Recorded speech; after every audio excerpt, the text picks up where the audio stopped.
బాబాసాహెబ్ అంబేద్కర్ మేము దప్పు చెప్పుని వదిలేయండి అని చెప్పాడు. ఓకే. మన చెప్పు కొట్టద్దు, మనం దప్పు కొట్టద్దు. ఈ పార్టీలో ఇలా నీ పార్టీని నీ మనవాద సిద్ధాంతాన్ని సపోర్ట్ చేసిన వాళ్ళు గొప్పలా. ఇప్పుడు ఇక్కడ మందకృష్ణ గారికి ఇవ్వడం కరెక్టే అంటారా? 100% కరెక్టే. నేను దాని ఎందుకు కాదంట.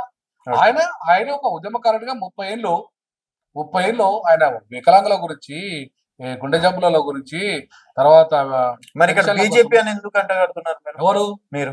ఆయన మీరే అన్నారు కదా బీజేపీ సైడ్ వెళ్ళారు కాబట్టి మందకృష్ణకి ఇచ్చారు, ఈయన కాంగ్రెస్ సైడ్ వెళ్ళారు కాబట్టి ఈయనకి ఇయ్యలేదు అని చెప్పేసి. నేనేమంటున్నా, ఆ వివక్షత చూపెట్టింది కేంద్ర ప్రభుత్వం అంటున్నా. కేంద్ర ప్రభుత్వం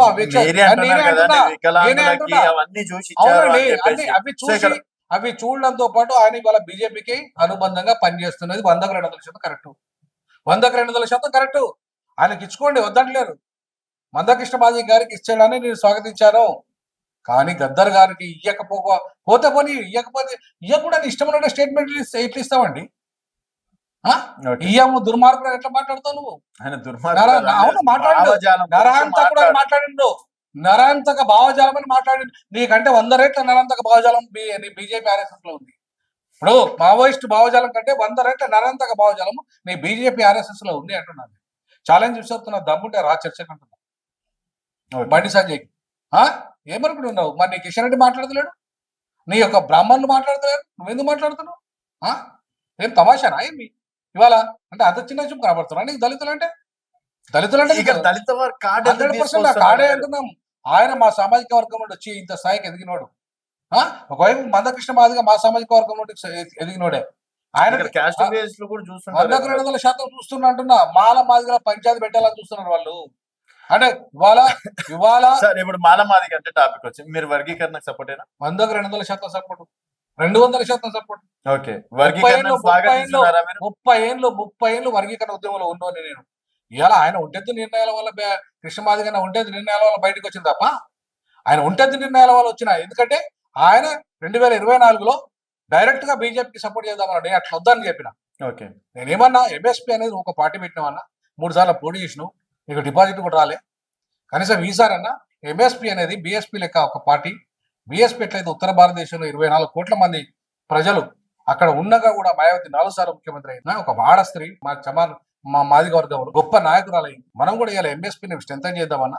ఎంఎస్పీ రాష్ట్ర అవసరమైతే ఎంఎస్పీ ఉద్యోగం రాజీనామా చేసిన ఎంఎస్పీ రాష్ట్ర అధ్యక్షుని తీసుకుంటే అప్పుడు బీఎస్పీ రాష్ట్ర అధ్యక్షుడిగా ఆర్ఎస్ ప్రవీణ్ కుమార్ అన్నాడు. ఆయన ఒక ఐపీఎస్ ఆఫీసర్, నేను ఒక ప్రొఫెసర్. ఒక హుందాతనం వస్తుంది మన పార్టీకి. మనం 10 మంది ఎమ్మెల్యేలను 2 ఎంపీలను పోటీ చేద్దాం. అదే బీజేపీతో పొత్తు పెట్టుకున్నాం. వర్గీకరణ చట్టం తేకపోయినా బీజేపీతో పొత్తు పెట్టుకున్నాం. చట్టం తేలేదు, అన్యాయం చేసింది. అయినా సరే మనం పొత్తు పెట్టుకుందాం. ఎప్పుడు పొత్తు పెట్టుకుందాం? మనం టికెట్లు ఇచ్చినప్పుడు పెట్టుకుందాం. మనకు టికెట్లు ఇచ్చినప్పుడు 10 ఎమ్మెల్యేలు, ఒక 2 ఎంపీలు, Warangal MP and Nagar Kurnool MP మాదిగలకే ఇస్తున్నారు కాబట్టి మాదిగలకు మనం ఎంఎస్పీ నుండి పోటీ చేద్దాం.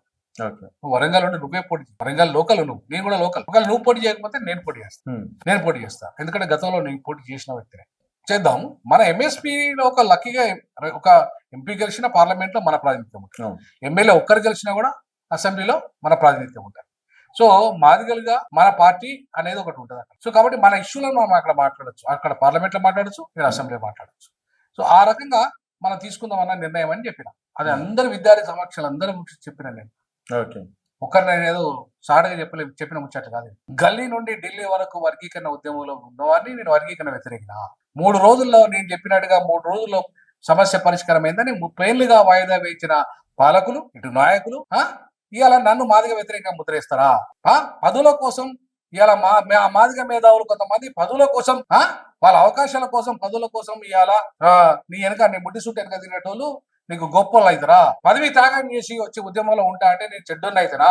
ఇప్పుడు లేవండి అంటే మందకృష్ణ గారితో లేను. నేను ఇప్పుడు లేను, ఉండదలుచుకోలే కూడా లేను. ఫిబ్రవరి 7 పరిస్థితి ఏంటండి? ఆయన ఒక కార్యక్రమం తీసుకున్నాడు, 1,00,000 దప్పులు, వేల గొంతుకలు. నేను దప్పులకు వ్యతిరేకం, దప్పుల సంస్కృతికి వ్యతిరేకం, 100% వ్యతిరేకం. 100 ఏళ్ల క్రితమే బాబాసాహెబ్ అంబేద్కర్ మేము దప్పు చెప్పుని వదిలేయండి అని చెప్పాడు.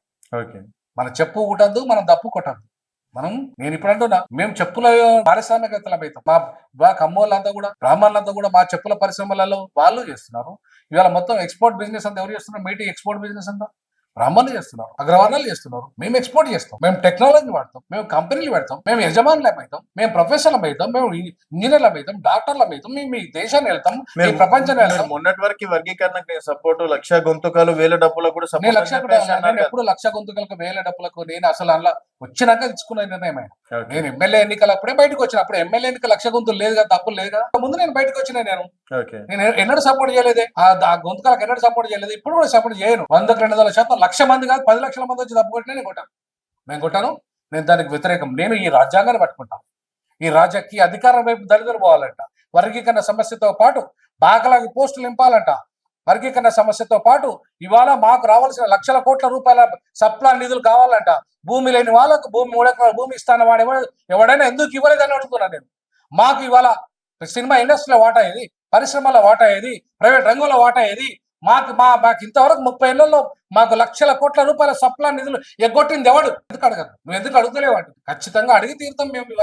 మేము ఈ రాజ్యాంగం ఇచ్చిన హక్కు, మాకు రిజర్వేషన్లు ఎవడిచ్చిన భిక్ష కాదు, రిజర్వేషన్లు మా ప్రాతినిధ్యం కోసం వచ్చినవి. మేము అన్నదమ్ములా పంచుకుంటాం, ఆత్మబంధువులు కలిసి ఉంటాం, మాలవాదిగా ఉపకులాలం. అంతేగా మేము ఎందుకు తిట్టుకోవాలి?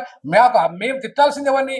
ఈ పాలకుని తిట్టాలి. నరేంద్ర మోడీ అనేటోడు ఇవాళ ఎందుకు పార్లమెంట్ లో చట్టం చేయలేదో, 100 రోజుల్లో వర్గీకరణ చేస్తాన నరేంద్ర మోడీ ఎందుకు చేయలేదో అడుగుతున్నాను. ఈ సందర్భంగా డైరెక్ట్ గా అడగదలుచుకున్నా.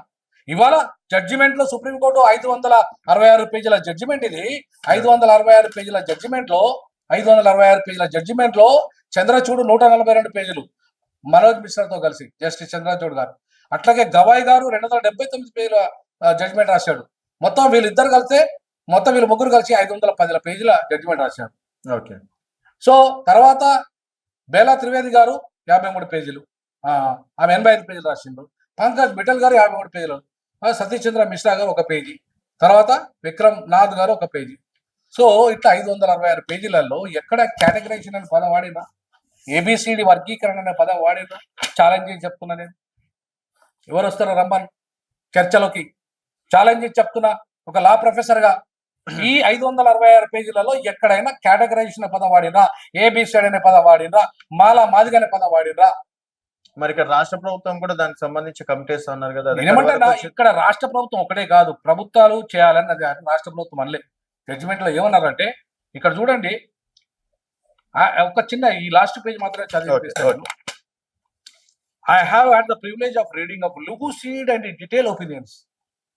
సంపూర్ణంగా అలా డీటెయిల్ గా ఒపీనియన్స్ అంతా కూడా authored by justice Chandrachud, chief justice of India, and justice BR Gavai 2nd place లో ఉన్నాడు, 3rd ప్లేస్ లో ఉన్నాడు.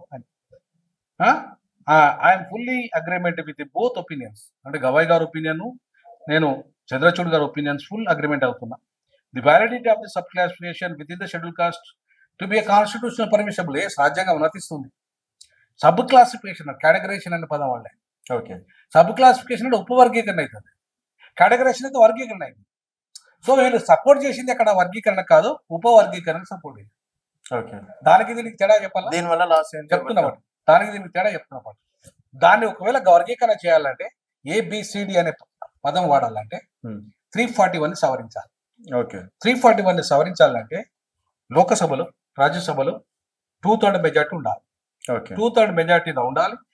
తర్వాత స్పెషల్ మెజార్టీ ఉండాలంటే 50% రాష్ట్రాలలో అసెంబ్లీ తీర్మానం జరగాలి. అంటే ఒక 15 రాష్ట్రాలలో అసెంబ్లీ తీర్మానం జరగాలి.